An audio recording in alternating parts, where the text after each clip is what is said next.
So this is just a video where I splice together a bunch of cutscenes together that explain what the key conflict of Endwalker is. And yeah, if you don't want to get spoiled, you should stop watching it now because this video is basically all spoilers. But yeah, in this video we're gonna find out what we are fighting, why are we fighting, and a whole bunch of other tidbits that tie together all parts of the story. And I guess I just kind of make these videos for myself. I watch them just so future me kind of knows what the plot is. But yeah, I guess you could come along too. Now, I'll probably try to remain quiet for most of it. Maybe I'll speak up when something funny happens. But yeah, I guess just please enjoy.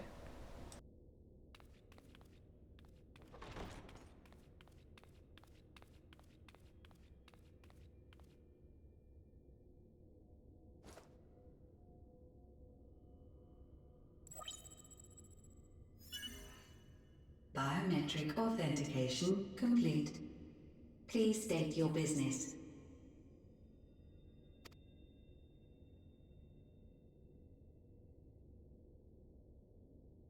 Acknowledged. Reinitializing Circus Tower systems.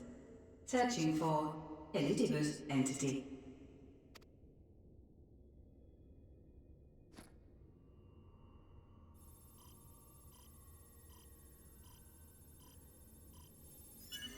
Target located in subterranean core power accumulator. Projecting image.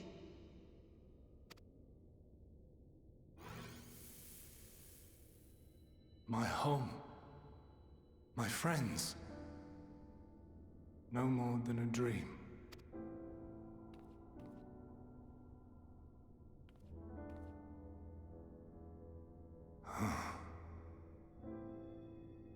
You. Why have you awakened me? I no longer sense those places beyond, or Lord Zodiac. You must explain all.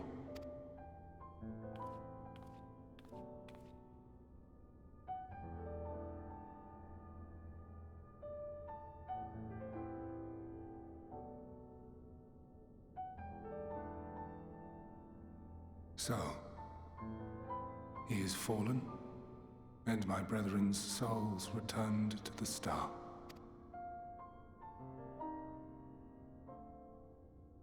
The doom we sacrificed so much to prevent is come again. Old burdens now yours to bear. But if this is Fandaniel's design, then I, as Elidibus, have a duty to fulfill. Your unsolicited act has restored to me some few memories of the convocation.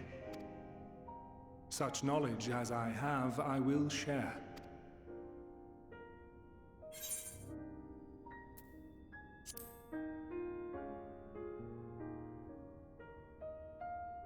Why apologize for receiving a favor of the defeated? If it sits ill, consider it payment for freeing Lord Zodiac from servitude. Where to begin? The end. Your understanding of what caused the final days is consistent with our own. The decay first took root where the currents were weakest. Yes, a conclusion drawn by him. Fandaniel. Not the him of here and now, but as I knew him. Long, long ago. Having shed light upon the phenomenon, he dedicated himself to devising a countermeasure. Were it not for his knowledge of the Celestial, we would never have made the connection, and thence forestalled the final days. And though he inherited that noble soul, how different this last incarnation. So consumed by self-loathing and hate.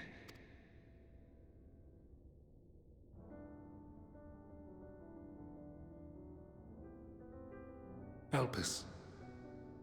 Yes, the name is familiar to me. Yet I know it not as a flower, but a place.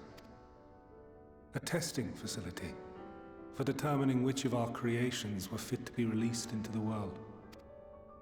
Many worked there, and before joining the convocation and assuming the title of Fandaniel, he was their chief.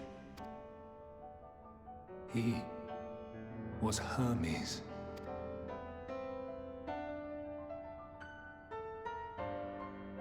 That is all I know.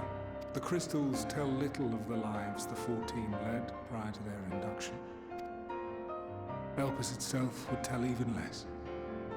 Nary a ruin has survived.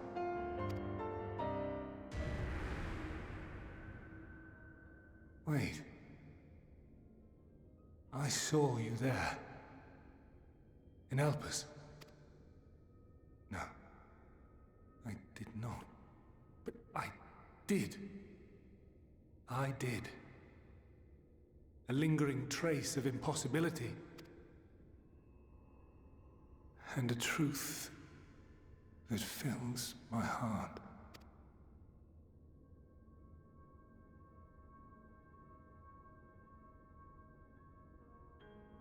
My memories remain clouded, I fear. However, they have revealed to me one possible course. You must travel to Elpis, to the time when Hermes served as its chief. In glimpsing the Exarch's memories, not only did I make his summoning magic mine own, I also mastered the workings of this tower, which, having absorbed my empowered essence, now harbors an abundance of energy. As such, I believe I can deliver you unto the past, unto that place and that precise moment. Given the eons that must be traversed, the gateway will not be fully formed. Your form will be less tangible still than those warriors of light I had summoned. In all likelihood, none will be able to see or hear you. Yet even should you manage to interact with others, you will be unable to effect meaningful change. For the reality you wish to save, the reality to which you must return, exists as a result of the final days. You cannot reshape the past to undo the tragedies of the present. Cannot unmake the sorrow and suffering fated to come. In full knowledge of this, will you still entrust your life to your foe and make the journey?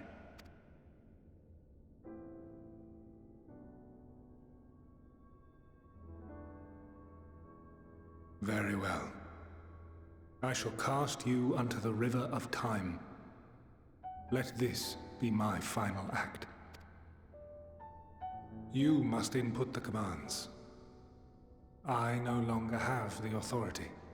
First, you must reconfigure the systems, that the tower's ether may be channeled for the magic.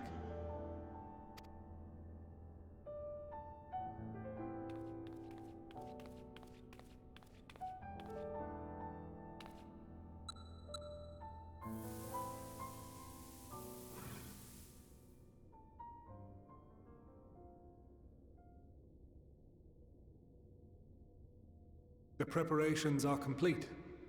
The gateway will soon open. Return at once to the ocular.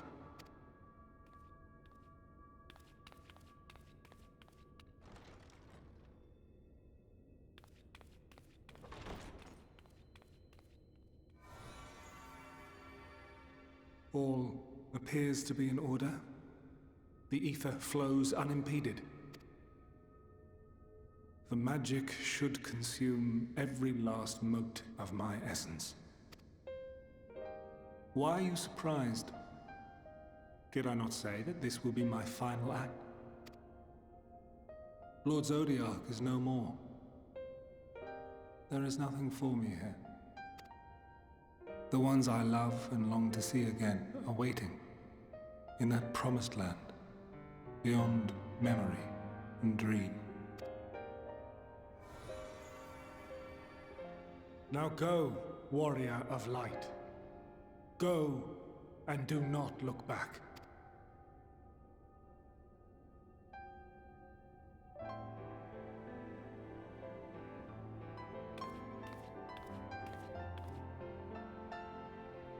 Well, Heidelin, I take my leave of you.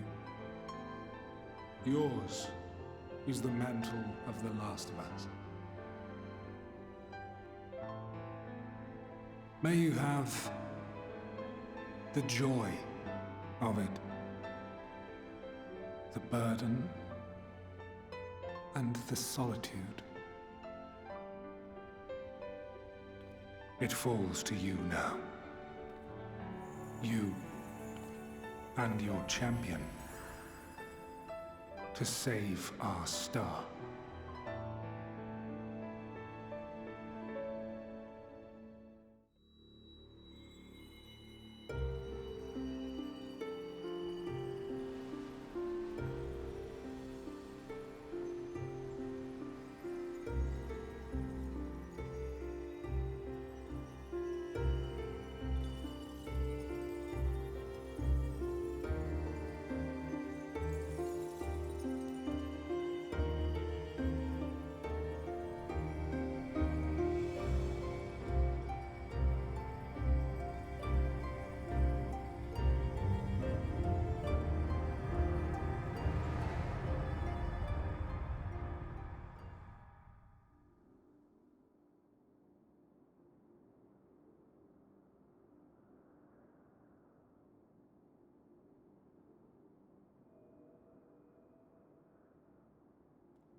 Look at my fat sausage fingers.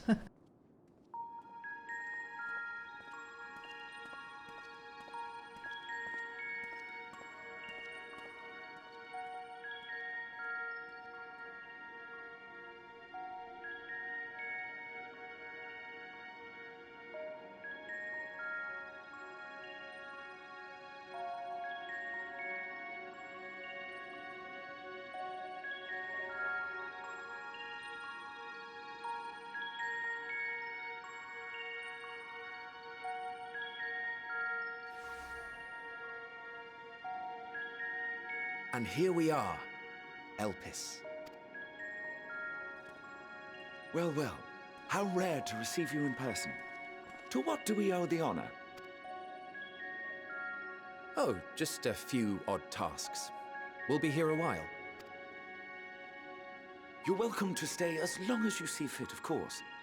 As a matter of procedure, however, I must ask that you kindly remove your masks.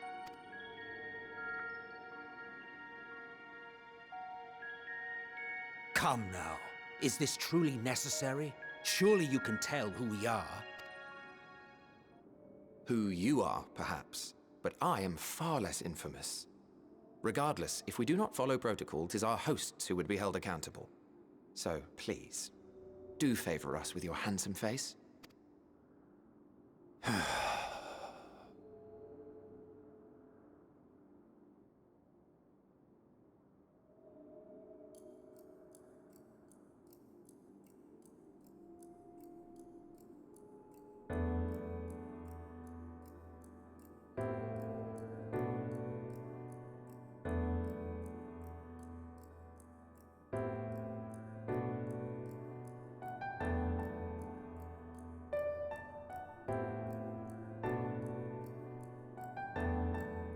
Satisfied?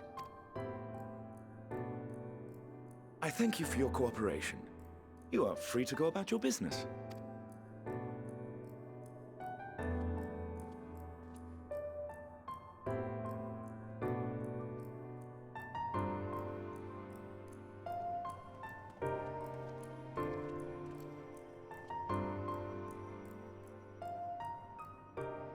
By the by, you see it too, yes?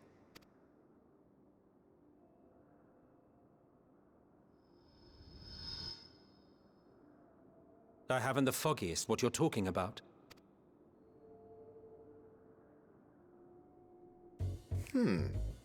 That's odd.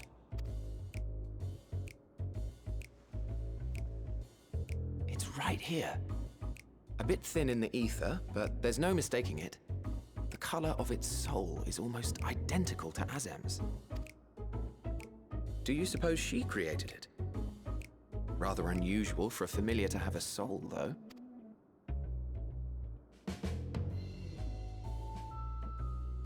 Don't ask me. All I know is that it's trouble. Doubly so if it's her spitting image. So let's leave it be. Come now.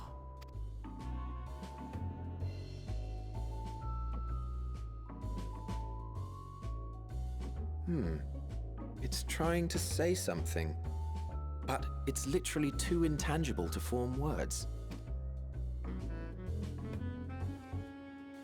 Why don't you give it some ether? Spare a snifter of your bounteous reserves. Who do you take me for? Why, a dear friend, of course. One who wouldn't let acts of kindness, such as my accompanying him on errands to far-flung outposts, go unrewarded?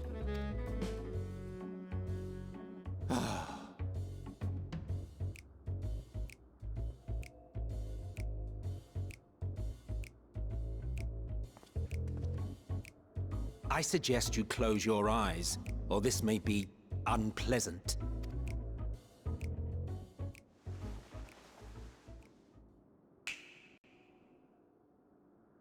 You may open your eyes.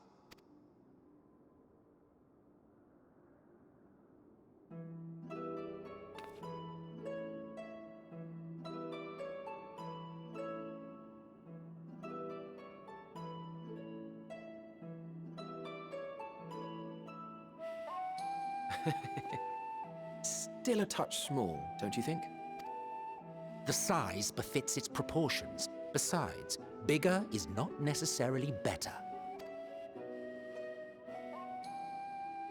I will defer to your experience. Without further ado then. Greetings! I am Hythlodaeus, Chief of the Bureau of the Architect. Sulking beside me is the most honorable Emmet Selk of the Convocation of 14. And how might we address you, my new friend?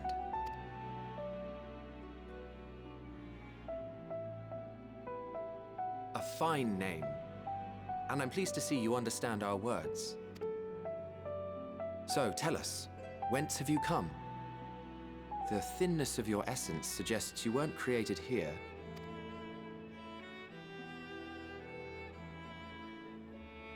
You do not know? Or cannot say?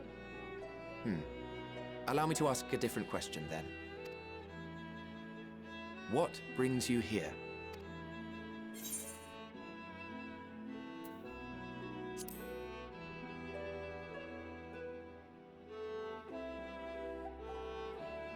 Well now, the same as us. Perhaps Azim wished to come too, but had to settle for a familiar. If she truly wished to be here, then she would be. Right you are. My apologies if we've given offense. The two of us can discern the color of souls, you see, and yours happens to resemble that of a friend. And with your purpose matching our own besides, we jumped to a hasty conclusion. We are here to speak with Hermes, the chief overseer of this facility, which we also intend to tour in order to gain greater insight into the man's work. We, I say, though this is Emmet Selk's charge. I am here only to serve as his guide. And I should be happy to serve as yours as well, by way of an apology for the misunderstanding. Wait, are you suggesting that we bring it along on official business? This thing we know next to nothing about? If you harbor suspicions, better to keep it close than leave it to its own devices. Wouldn't you agree?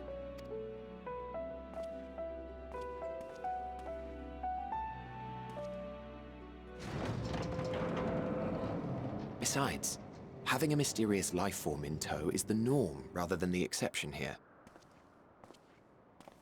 So if it wasn't clear, Emmet increased our size, so I guess we're a bit bigger, so that we're not super tiny compared to the ancients.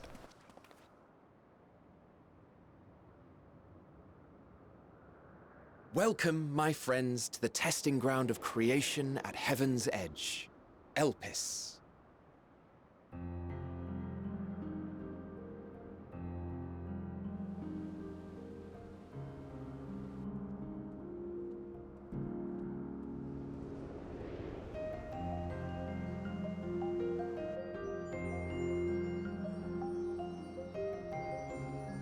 presence.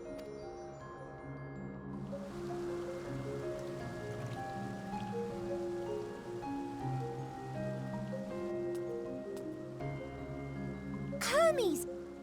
Visitors! We have visitors!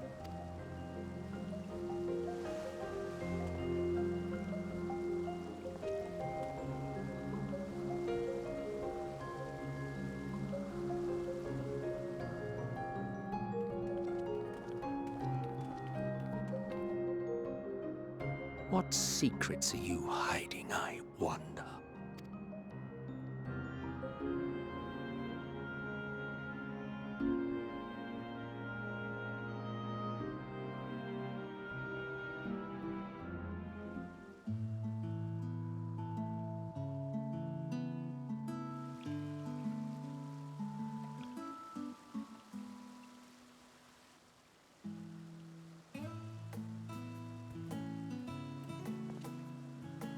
Ah, you are... Oh! Different. You're different too. You and me. We're alike. Friends. I want to be...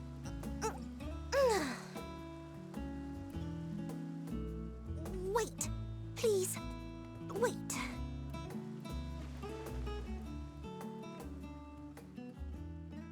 Greetings and salutations. Can you hear me? Do not be alarmed. I mean you no harm. I wish only to hear your words, share your feelings, and know your thoughts. May we please be friends?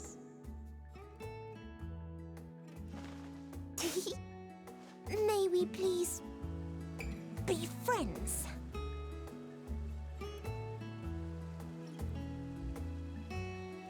Ah, I see you found him.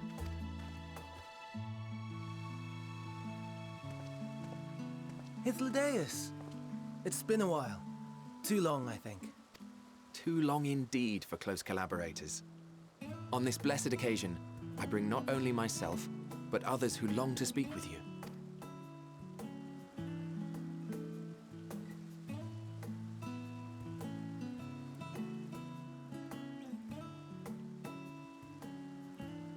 You were of the convocation. Emmet Selk at your service. Do I have the honor of addressing Hermes, Chief Overseer of Elpis? You do. You have traveled far for it. Given your facility's purpose, its remote location is something of a necessity. Would that I didn't have to rely upon a guide. Oh, you wound me. Have I not ever been an attentive and helpful friend? But moving along to more agreeable company, this one we chanced to...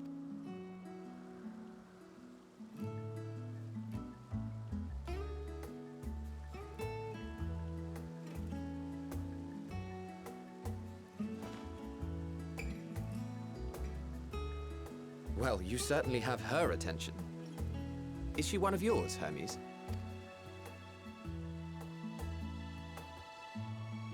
Her name is Meteion.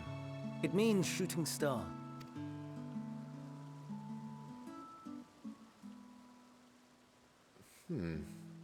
If I may make an observation, her ether is terribly thin.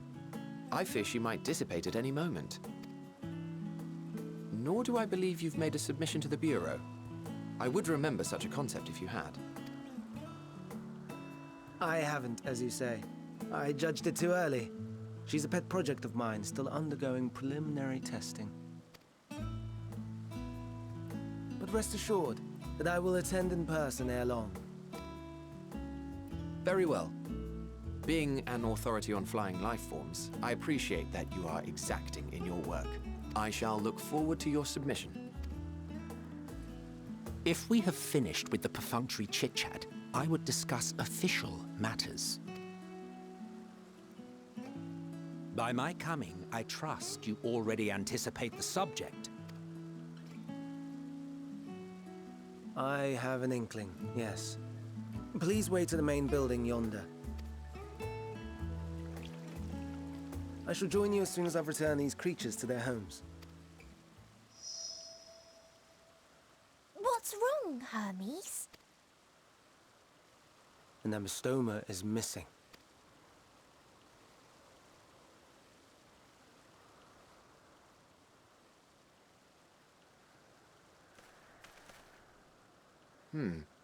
I may have found it. A creature with the self-same ether as those there, nestled in the boughs of a tree outside the grounds.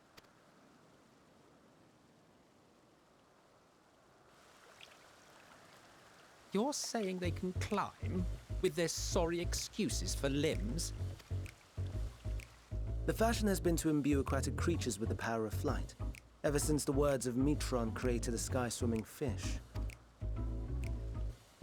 The ambistomas too can fly, if only slightly, and they could conceivably climb a tree. Whether they can come down safely, however... Excuse me.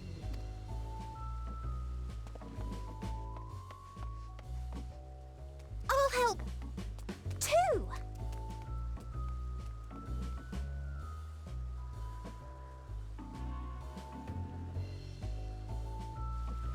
And what are we supposed to do with this lot? May I suggest we split up? If you would be so good as to assist Hermes, Emmett Selk and I shall keep an eye on these adorable creations in the meantime.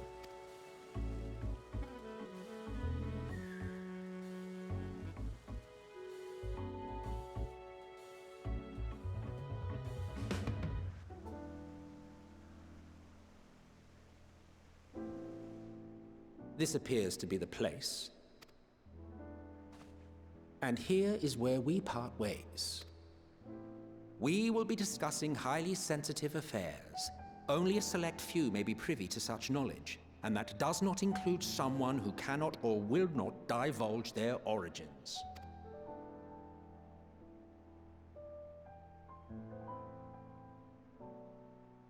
What? Will I have to remove you by force?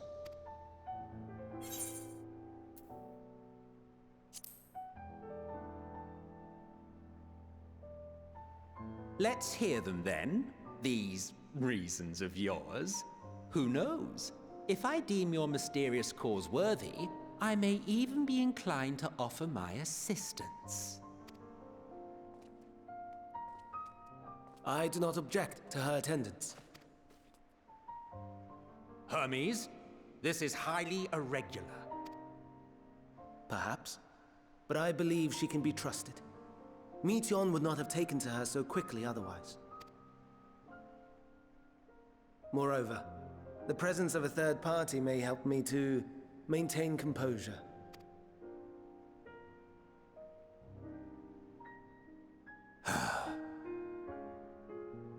As you wish, then.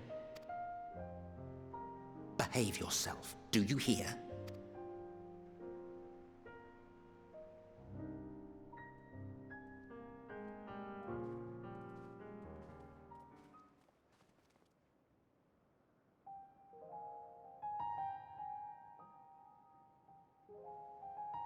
So, it's finally happened, then. Aye.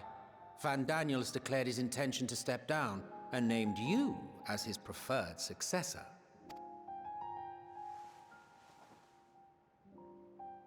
In recognition of your knowledge and your works, the Convocation is giving the recommendation due consideration. As one who does not know you personally, I am to use my impartial eye to take your measure. And above all else, to ascertain your disposition towards the invitation.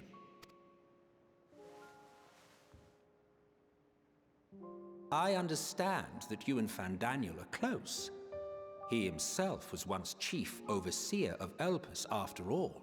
I should not be surprised if you knew before anyone else that he wished to relinquish his office. I did. He told me that when he fulfilled his purpose, he wished to pass the torch to me. A torch you seem none too pleased to accept. Are you so averse to serving on the convocation?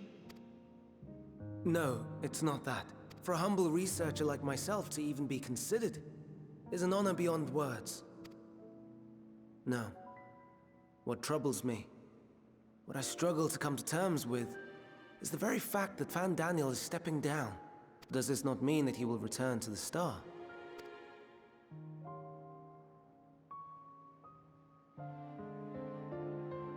Of his own volition, yes, like so many others have before him.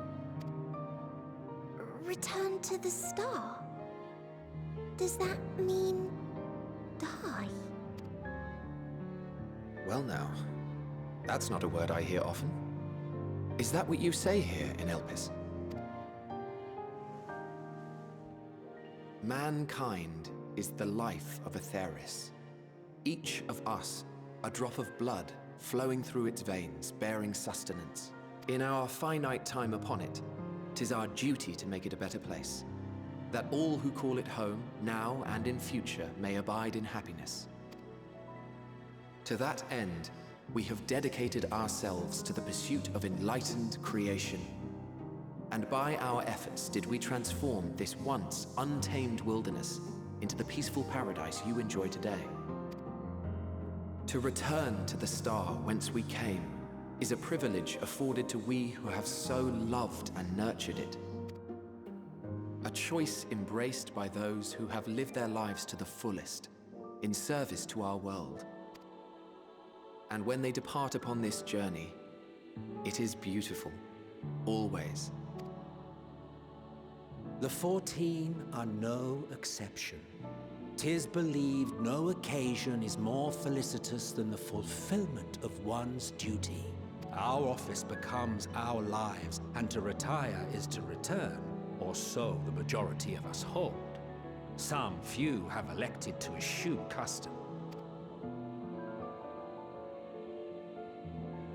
Mayhap you feel Fandaniel's deeds do not warrant his return, yet you should know his accomplishments as well as any. During his time, he conceived of countless outstanding concepts. And channeling the wealth of experience he attained here in Elpis, he brought forth many new specimens. I know of all this. I do. It's just, I cannot fathom why someone so great and wise, who could still do so much good, would want to end it all.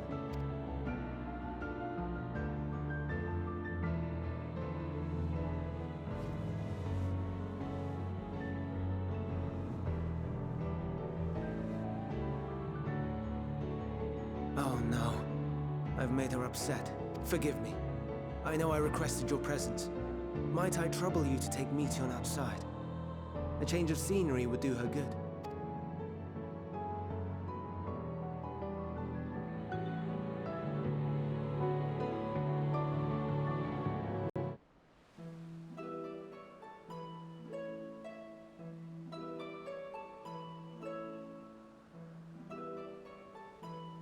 Amazing, is it not? The Ampelos, one of our newest subjects.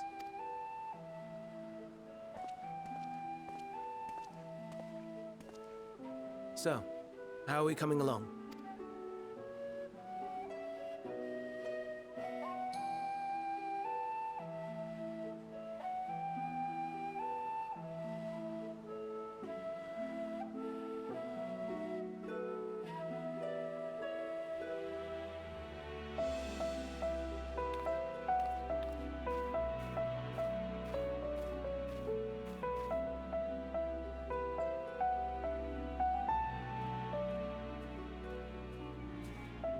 This place is Elpis.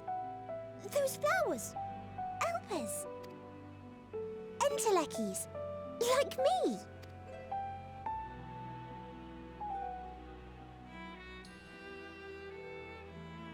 They are a product of Elpis, and so named for their birthplace.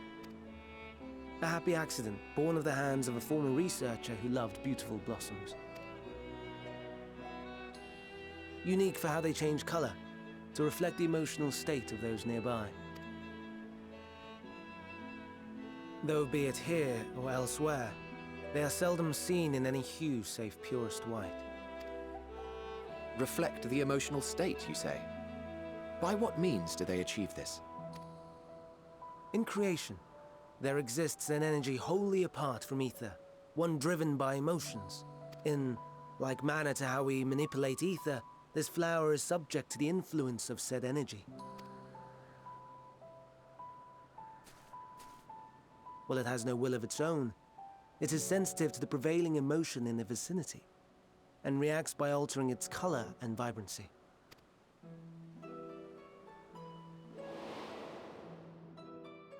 Akasha? It is one of the unseen energies defined by Harnish alchemical theory.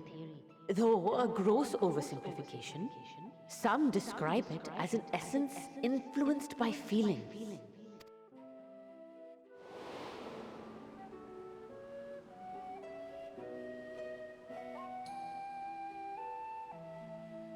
Akasha. Though I'm not familiar with the term, your description suggests it is the self-same energy. Dynamis, we call it. And those entities like the Elpis flower that have the ability to interact with this energy, converting emotions into tangible phenomena, are Antelekis. That's me! That's me! An Enteleki! That you are, my dear. And no ordinary one at that, but the first possessed of free will. Wait! A form of energy other than ether? Dynamis? I've never heard of such a thing. Hardly surprising. Dynamis cannot be seen, much less felt. And though its existence has long been theorized, we had no proof until the flower's serendipitous creation. What's more, Dynamis is far weaker than ether. Under normal circumstances, its effects are drowned out by the latter, on account of which, beings comprised of and reliant upon the ether, like you and I, are unable to make practical use of Dynamis. 'Tis a truly esoteric thing, known to but a select few scholars. Intriguing. Then, given the limitations you described, why create Meteion?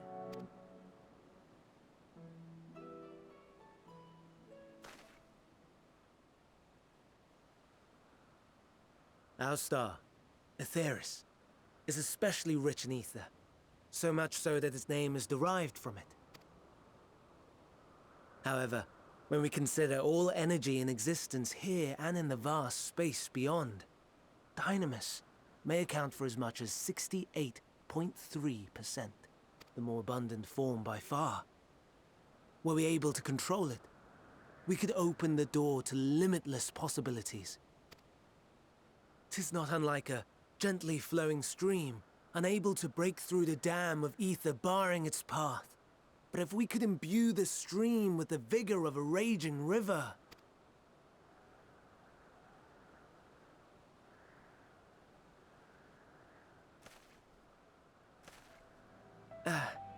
Not that I have such grand ambitions.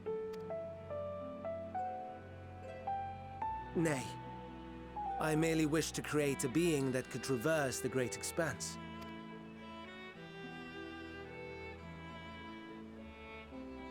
The relative scarcity of ether beyond the bounds of this star was a concern, and so I looked to another source of energy by necessity.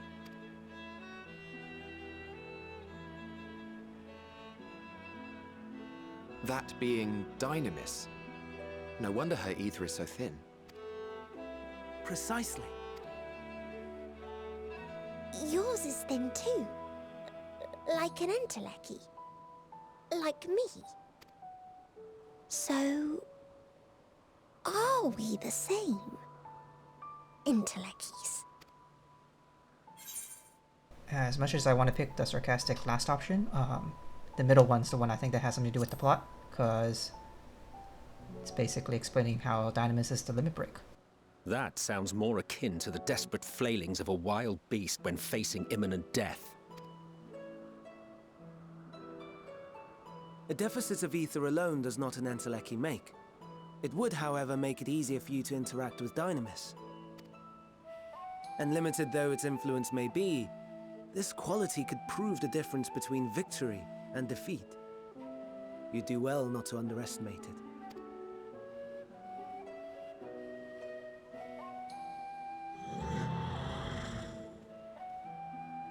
Oh dear, I'd forgotten about the poor fella. You must excuse me a moment while I go and verify a few more things.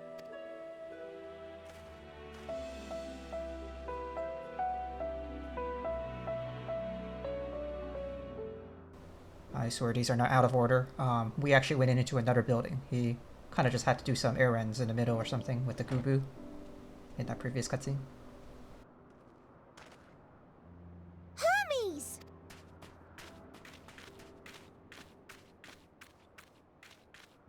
Oh, you were waiting for me. You've finished talking? Yes, we've come to a decision. My thanks for keeping Meteion company. Emet-Selch and Hythlodaeus have already retired to their rooms. There is room for you too, if you would follow me. Wait! I want to show you something first.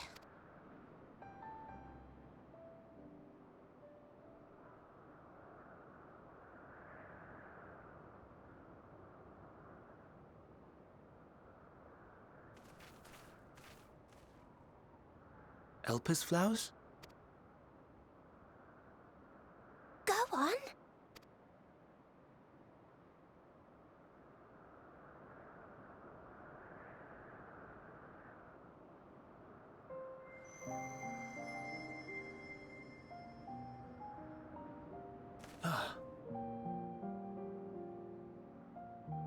You're not the only one, Hermes. Others feel sad too. You're not alone. I see Meteion has shared much with you.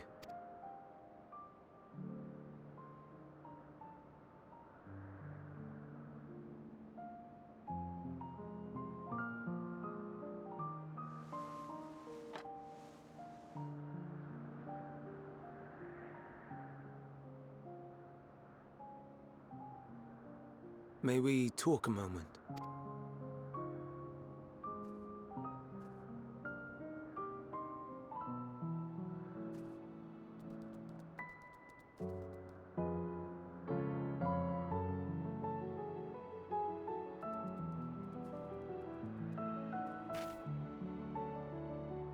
I do not think it wrong that we live for the star, that we strive to make it a better place. And yet, in carrying out my duties here, there are times when I am plagued by doubt. Do you recall what Hythlodaeus said when we first spoke of my nomination? Death is the privilege of those who have fulfilled their purpose, a choice they embrace of their own free will, and when they depart, it is always beautiful. Perhaps it is, but only for man. Creations that he deems useless are discarded with nary a second thought. Some scarcely born into the world, afforded a handful of breaths before life and potential are abruptly extinguished. We make an effort to spare them the pain, but they sense what awaits. Rage and anguish and cower and fear, and it is not beautiful. Yet no one cares. No one. So fixated are we upon the duty that we do not pause to question the method. Pain and suffering, confusion and despair, writ plain in the eyes of those poor creatures. Yet no one sees. We turn a blind eye and carry on in blissful ignorance. Not amiss. And always, always the blossoms shine pure and white. A contradiction so blatant I could scream, want to scream. How can you all accept this aberration? Then I wonder, am I the aberration for thinking thus. And I am filled with dread. But now I know I'm not alone. Not the only one for whom the flowers weep. I won't ask what you thought as you kneeled beside the Elpis, or if you only did it at Meteon's insistence. Nevertheless, I thank you.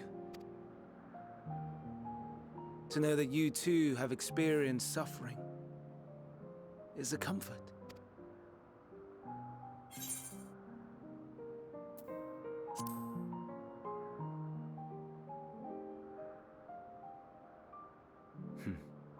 To so willingly lend an ear to ease my burden, you are a strange one.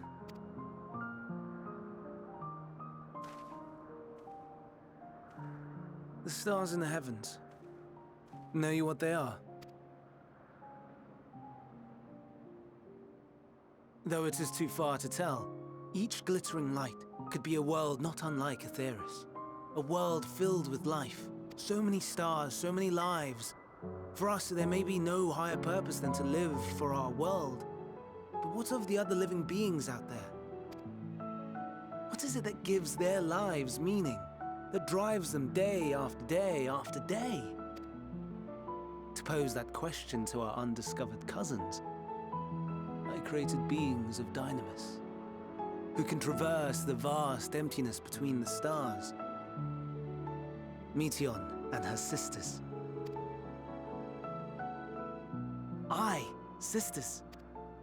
She has a great many of them, and they have already departed on their journey, traveling to one star and then the next in search of life, as one might expect. Exploration on such a grand scale is rife with difficulties, and thus far I've naught to show for it. But I have faith that we will make some manner of discovery ere long. And when we do, I should be glad to share our findings with you, in gratitude for your kindness. It's getting rather late. We had best find our beds. It would not do for both of us to be sleep-deprived on the morrow. Come, Meteion. Let us head back. All right!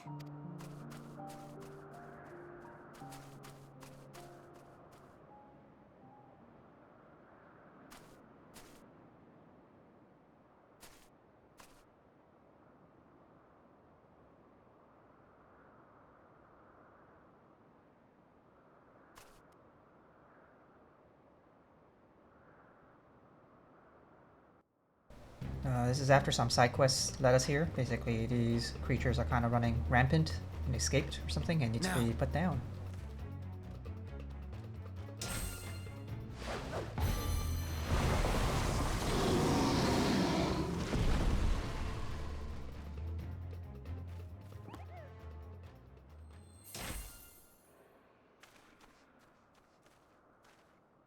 Oh. Forgive me. Please, forgive me. May you and your kin find peace. Wherever your souls may drift in the underworld, may you find tranquil seas.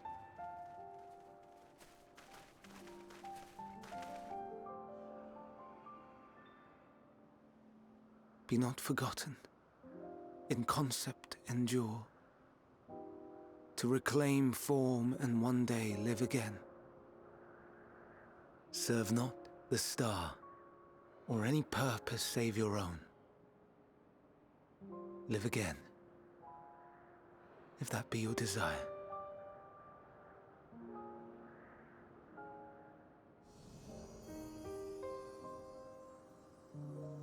Hate, if that be your want. We are worthy. But leave your suffering behind. Lay down your burdens, be born anew. Fly high. Fly free.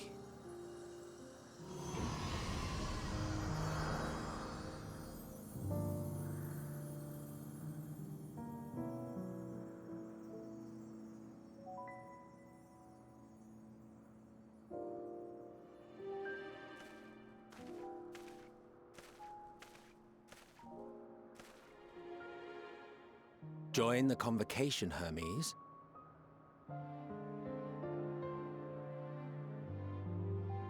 You do not belong here. Leave to replace another. To be replaced. It changes nothing. Tell me, do you think it right that we sacrifice all these lives for the sake of the star? And when the star has reached perfection, what then? If all who are satisfied choose to die, shall we all die in satisfaction?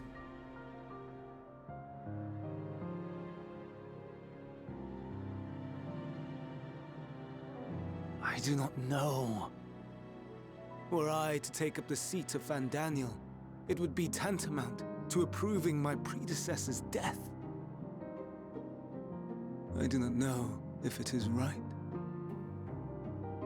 And to be torn by such thoughts, I do not know if I am fit to represent mankind. Hermes! Please don't be angry. It hurts so.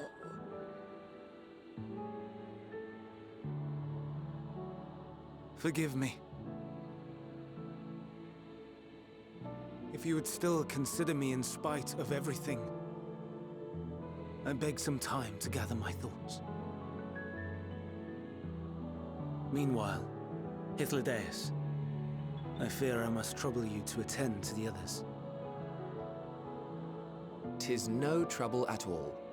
Take as long as you require.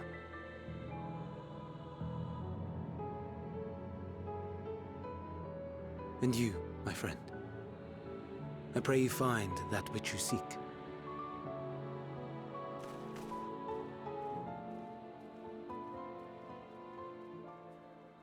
I expect we have some few matters to discuss. Shall we return to the 12 Wonders for a time? Aye.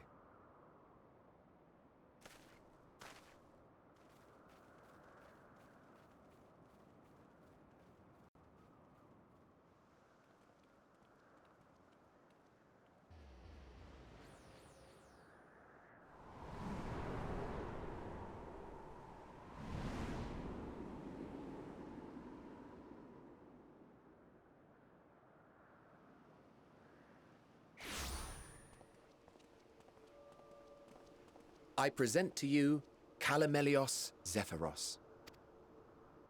Here you will find a number of testing facilities, as well as the observation hub of Poiton Oikos. Right then. Let's begin by...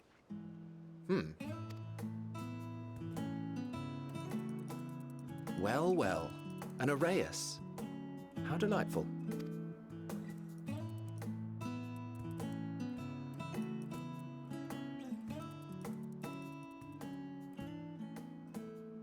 And what, pray tell, is that? Ah, that's a new species of shark. We approved the concept but a few days ago.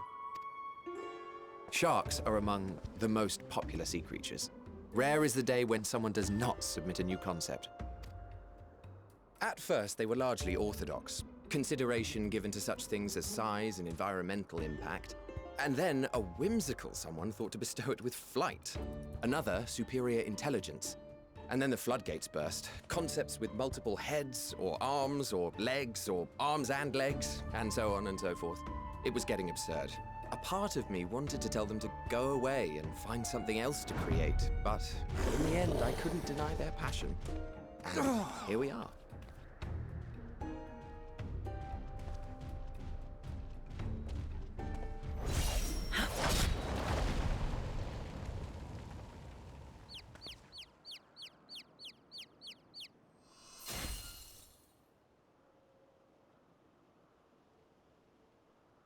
That was too close. Are you unharmed?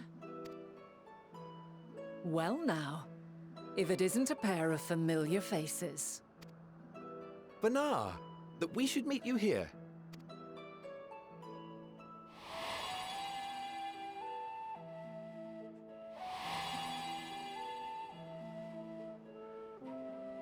As I mentioned earlier, the better part of the convocation holds that when we retire is when we return to the star. Well, she is not among said majority.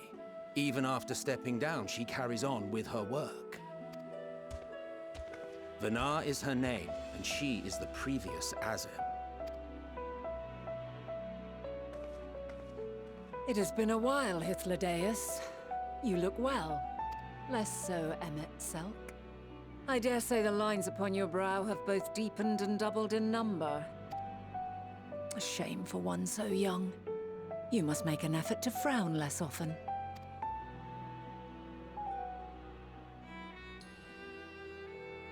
Easier said than done, thanks to your unruly successor. How is she, if I may ask? Incorrigible as ever. Rushed headlong into a volcano on the brink of eruption just the other day. I should be glad to share the tale in its entirety later, if you're so inclined. Oh, you know I am. Now then, you are?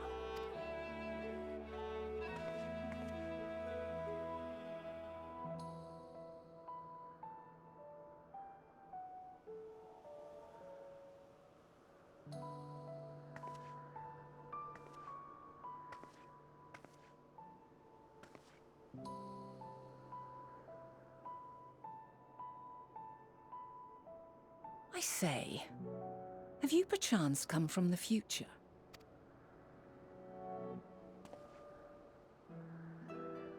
I do not believe we have ever met, yet I sense my magic upon you.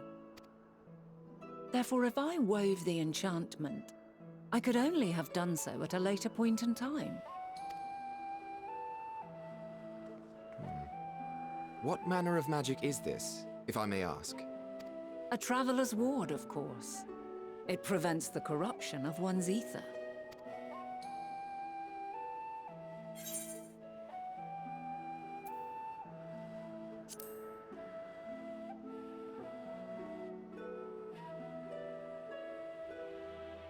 Primals, you say? But I'm not familiar with such beings.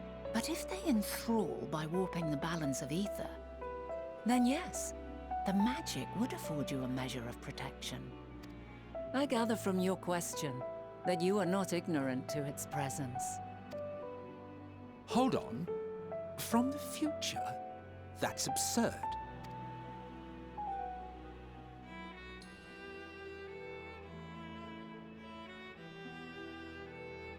What is it?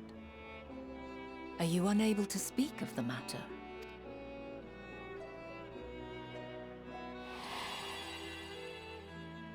The reality to which you must return exists as a result of the final days.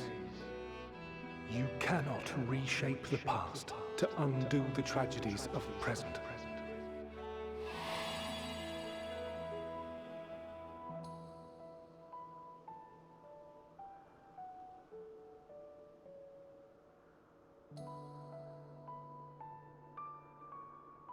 So, your actions here will not change your history, but they may yet affect the course of ours.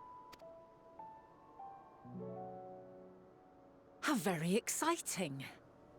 I'm quite fond of delving into the unknown, and there's naught more unknown than the future. Until a moment finally arrives, we cannot know for certain what will come to pass, regardless of our supposed foreknowledge, so you needn't worry for us. More importantly, that you should go to such great lengths as to travel unto the past bespeaks the gravity of your quest. Will you not reveal it to us? Mayhap we can be of aid to your cause.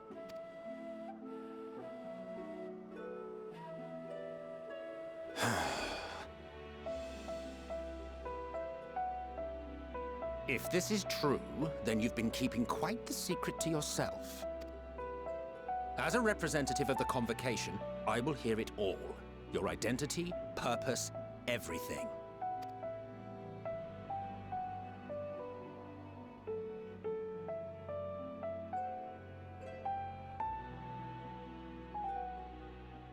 Why don't we move to a place more conducive to calm conversation? I've been working here for some days now at an old friend's behest. If it is agreeable, we may make use of my accommodation at Poiton Oikos.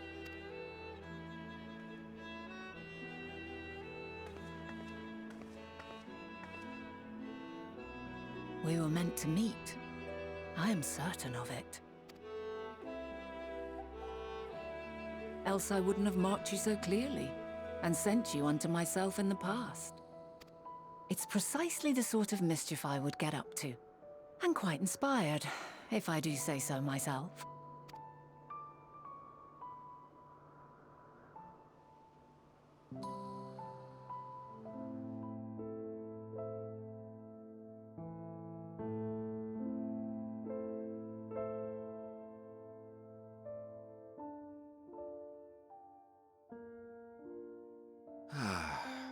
A wonderful aroma. I feel more relaxed already. Would that I had sweetmeats to offer, but I travel light out of habit. There's plenty of hot water though, so please have as much tea as you like. Now then, will you tell us your tale?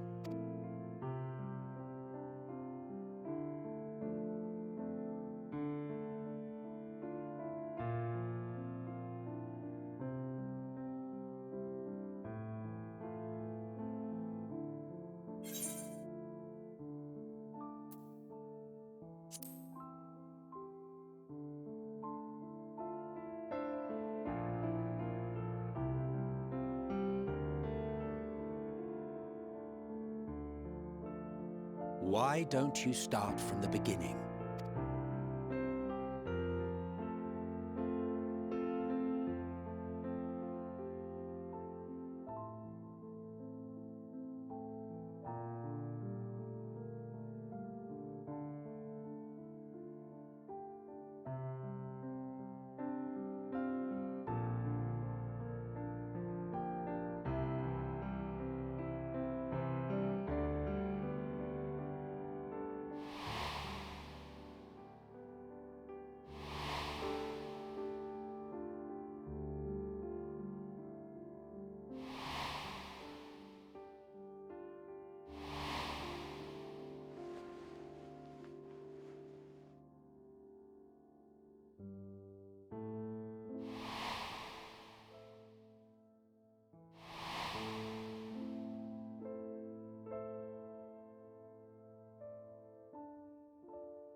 Preposterous. Utterly preposterous. While not the words I would have chosen, I too have my doubts. Much of it borders on the incredulous. What of you, Venat?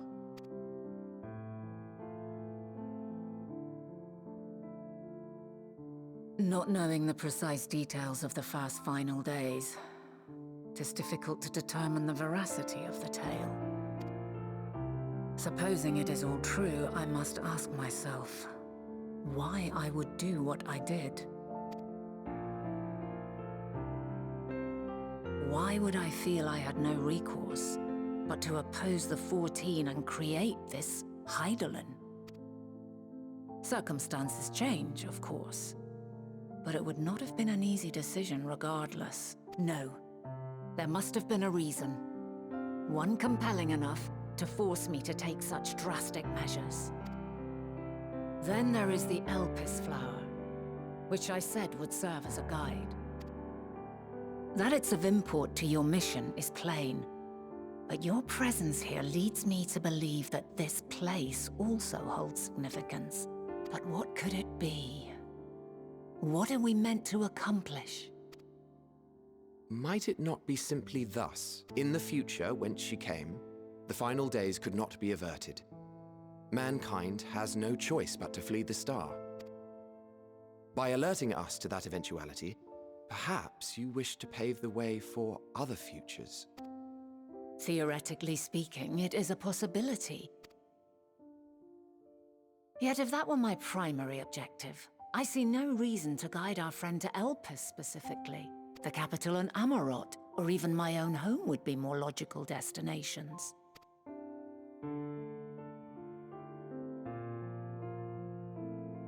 True, true. I note also that Hydaelyn did not specify a point in time to which she must return. By this, it may be inferred that it was not critical that we should meet. Alternately, she had reason to believe that our paths would converge, coincidental though it may seem. This is quite a puzzle, and we do not have all the pieces. Hardly any. But we do have one immutable fact. If the final days are indeed as described, they will bring death to all that I hold dear. Yet despite being afforded long years of preparation, the only provisions I could make were for flight. Nay, my first and foremost endeavor would be to find a way to forestall the coming doom. Given that even the 14 failed, mayhap you deemed it impossible. Nothing is impossible. This I have always believed. And if Hydaelyn is indeed me, she would believe the same. Listen to yourself. Are you seriously entertaining the notion that you are a messianic figure in some far-fetched tale?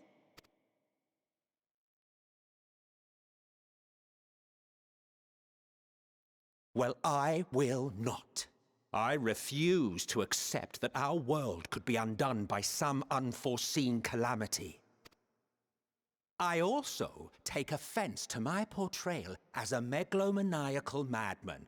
To sacrifice oneself for the star is a noble act, and I would hold those who gave themselves to this zodiac in the highest esteem. Yet, you claim I recreated Amarot and populated it with phantoms of our people? A bizarre indulgence that would be insulting to their memory. Worse still, I even invited you there. Literally invited my own downfall. Why would I do something so idiotic and inexplicable?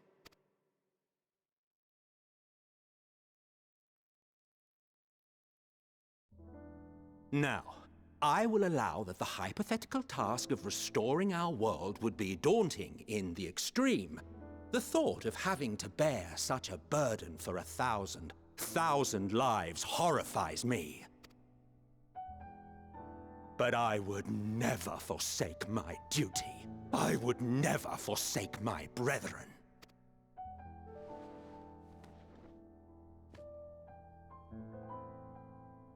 You do not know me. I've had my fill of your fiction. I will return to my duty, and you will not bother me again.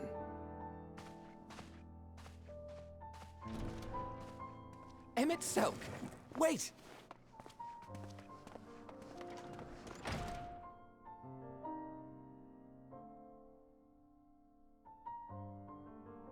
You've seen much of Elpis already.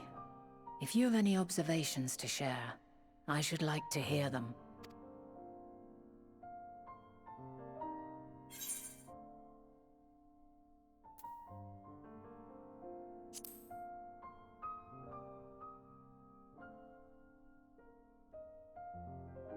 Ah yes, the energy distinct from ether. Though not my field, I have a basic understanding of Dynamis. And you say Hermes researched the phenomenon in the course of creating Meteion? Yes, I believe this warrants further investigation. With that settled, it is time for action. The missing pieces of the puzzle are here, I'm certain of it. And when you find them, the picture my future self has painted will be complete, and you will have your answer.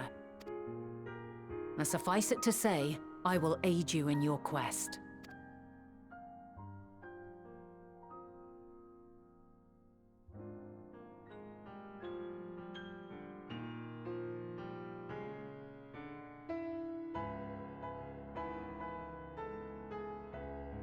have faith. If Emmet Selk is the man Azum described to me, we've not seen the last of him.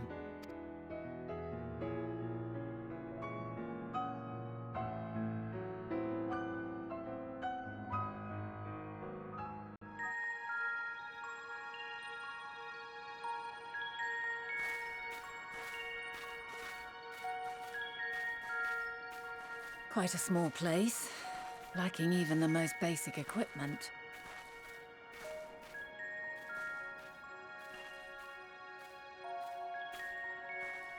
The present may yield no clues, but we may yet try perusing the past.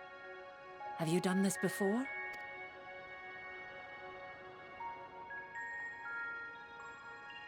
So you cannot control the power freely. Worry not. I shall assist you. Come and stand before me.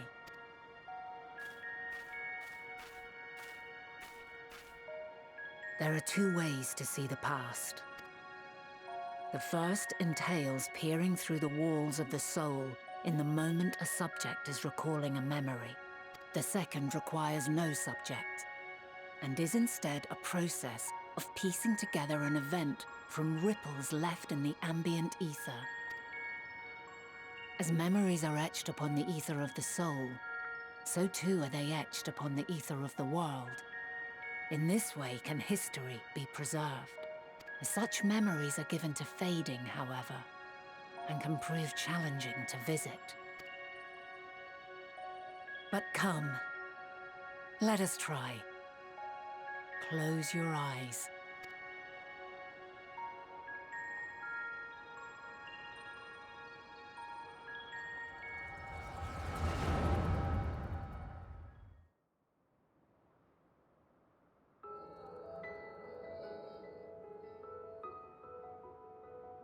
All units fully functional and proceeding on course towards their respective stars.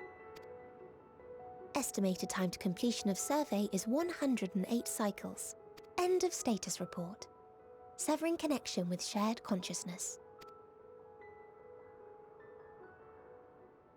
Did you hear that, Hermes? All is well.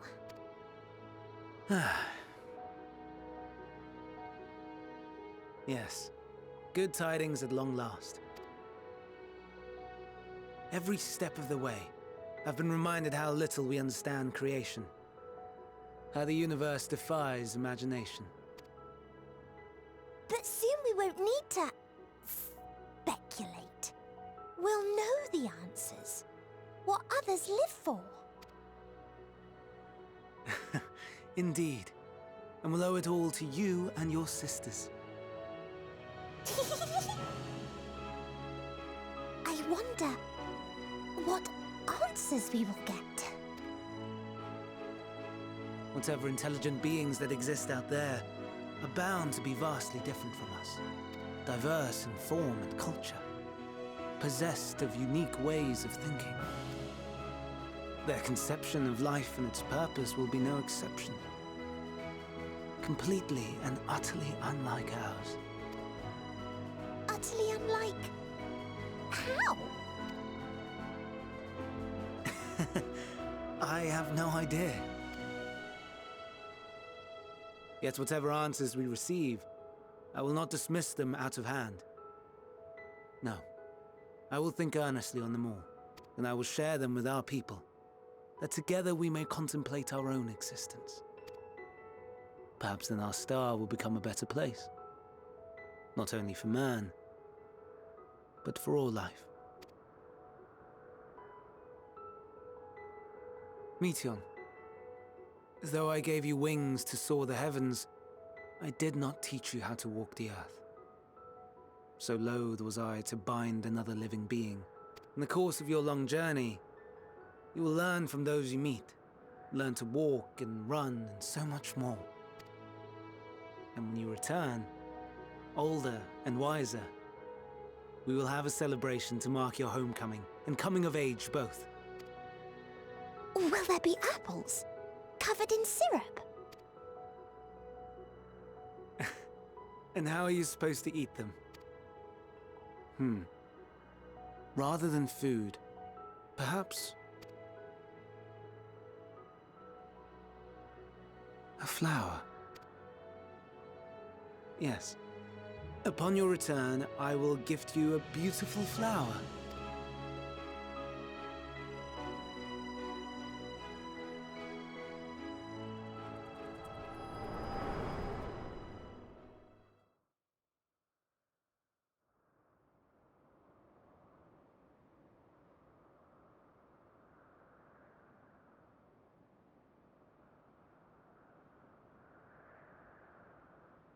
So, what is your opinion?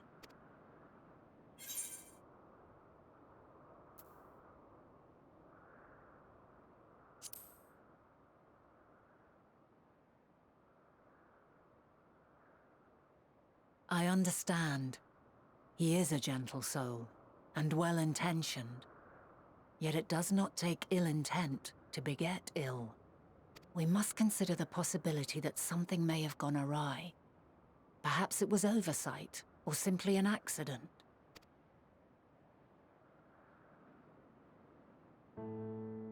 In light of this, I propose that we reveal your tale to Hermes himself. If he does not wish for the final days, as we believe, he may well join us in pursuing a solution.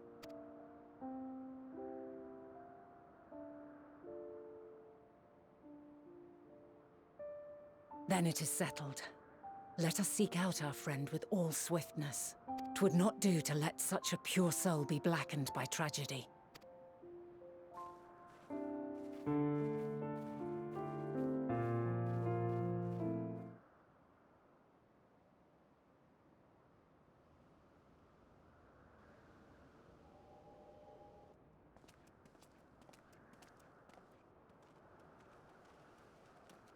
My apologies for keeping you waiting. I understand there is a matter you wish to discuss. Aye. A matter of the utmost gravity. If one can suspend disbelief. Go on then.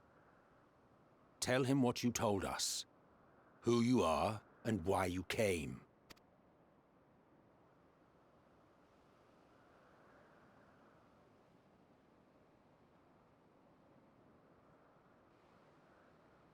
The final days.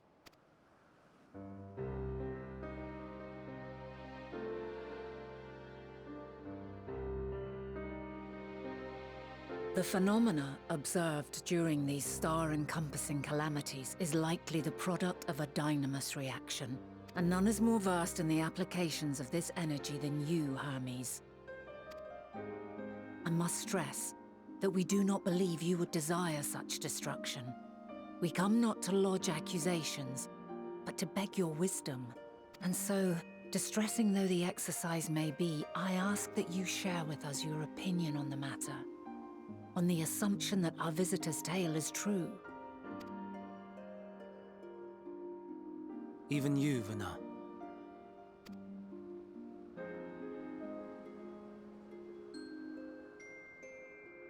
As you say, the phenomena observed in the two calamities may both be attributed to Dynamis. Of note is the difference in its effect. In the first final days, it warped creation magics. In the second, it warped the people themselves. The key variable, I suspect, is the etheric density of the men of each age. As you know, ether, in essence, negates Dynamis. Harboring high concentrations of ether, we ancients cannot readily manipulate Dynamis, nor be manipulated by it. Therefore, rather than ourselves, the calamity affected our magics. In contrast, having been sundered, the people of the future are composed of but a fraction of our ether. Thus are they susceptible to the influence of Dynamis and its transformative potential. But that would explain only the mechanism, not the cause. Though perhaps... What is it? Even should it be a hypothesis, we would hear it. Dynamis is an energy put in motion by feelings. Feelings for which there must first exist a source. a source to which the victims must be attuned. One that harbors the self-same negative emotions.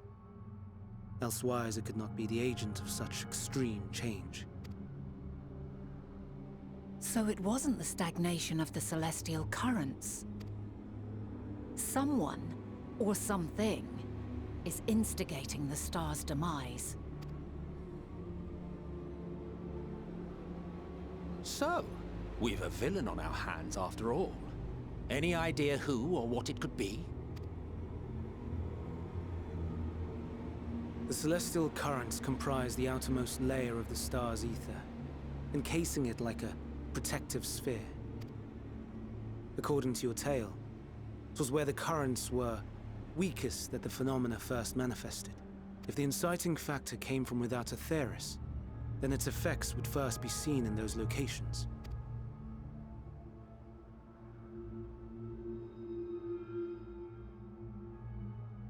Greetings. Can you hear me?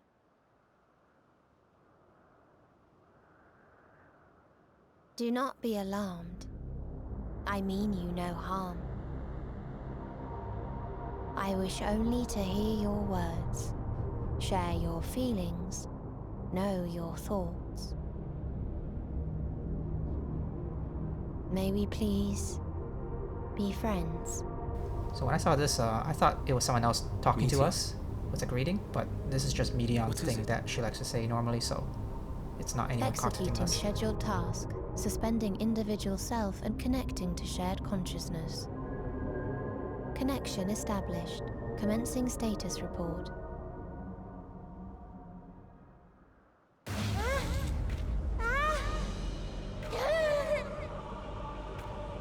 It hurts, it hurts! It hurts! So hot, so cold, so sad. I don't understand. Make it stop. Please, make it stop. Steady, Meteion. Steady. So scared, so lonely. The pain, it's too much. Why? Why do we? They hurt. Hate. This is wrong. All wrong. She's gone? But how? She has altered her etheric density in order to blend in with her surroundings, an ability for avoiding confrontation. Most effective. Frustratingly so. I can't see her either. Not even a trace. Stay away. Please. This is wrong. My mistake. So please. Are you all right?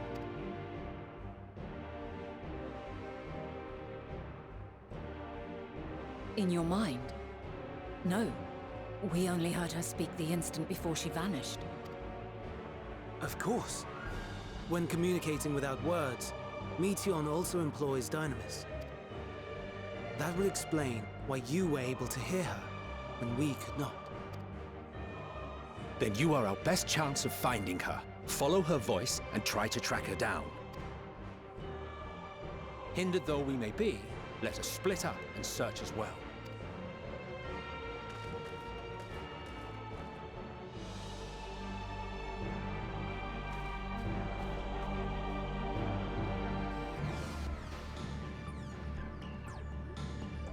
By the way, there's a lot of filler quests to get here, actually.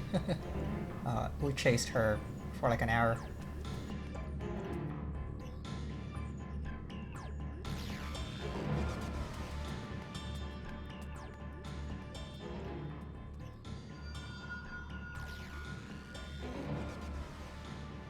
Aha! Give chase. We shall herd her into the shelter.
Please, Meteion.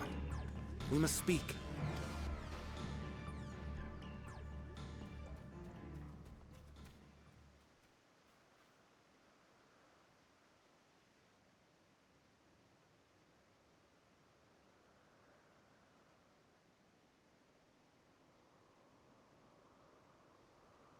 I'm sorry, Hermes. I'm so sorry. If someone can hear these words, then please... please protect them. Protect them all.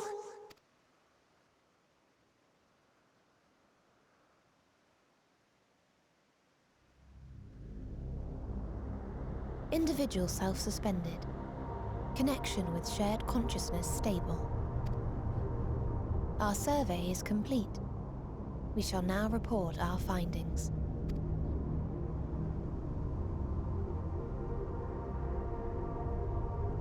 All units safely arrived at their respective destinations. Seeking answers to Hermes' question, we attempted to make contact with the intelligent denizens of each star. Results are as follows, in order of numerical code. Enna. Traces of civilization found. Structures believed to have served as domiciles. No extant life forms detected. Dio.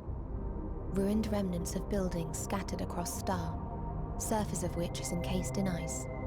Presence of life could not be verified. Tria. Evidence of large population centers, akin to cities recovered. No extant life forms found, only their lingering essence. Tessera. Edifices surmised to be abandoned residences found.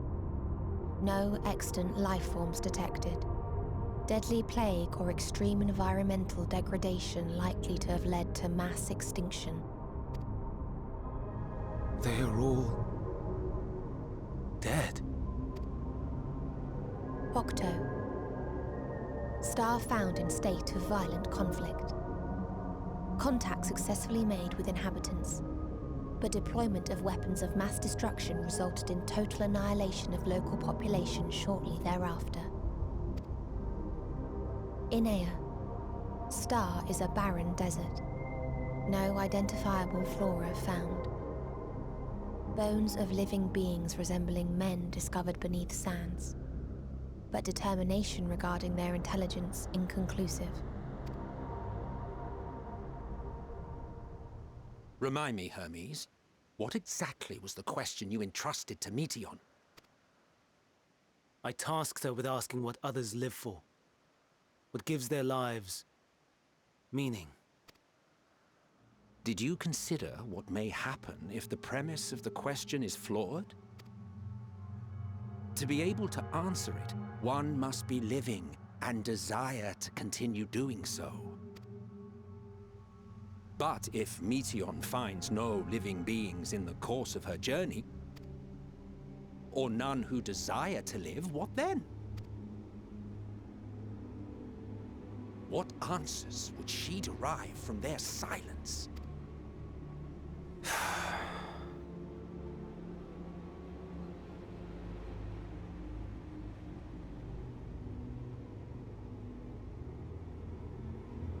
Meteion, enough! Suspend your mission and return hither at once. Decapente. Local civilization once flourished under auspices of higher power. Said power later laid waste to civilization in fit of rage. Upon revealing this to me, Entity elected to self-terminate in lieu of providing answer to question. No other intelligent life forms found. Turning a deaf ear, are we? We are taking Meteion back to Amarot. As I understand, we will need her if we are to bring back all of her sisters. Yes.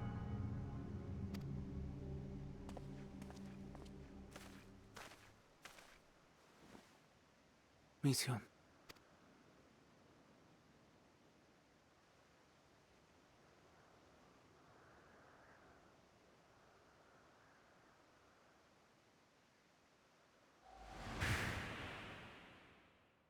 It isn't right, is it? It isn't right to turn away from the answer. Even if the answer is pain.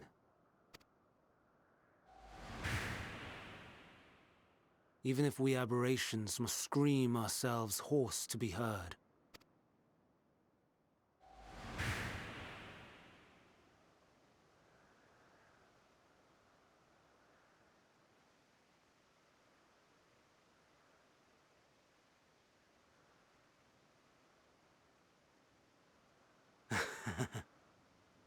Aye. Whatever answers we find, I will not dismiss them out of hand. These words I said to you, and I will hold myself to them.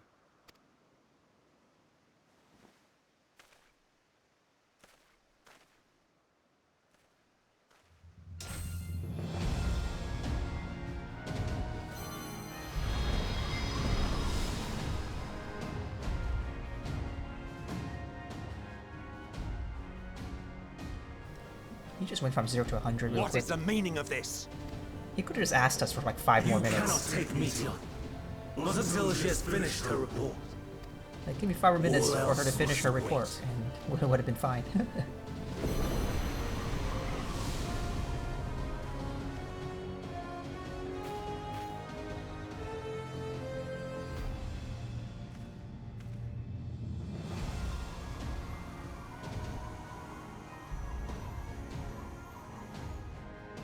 You fool!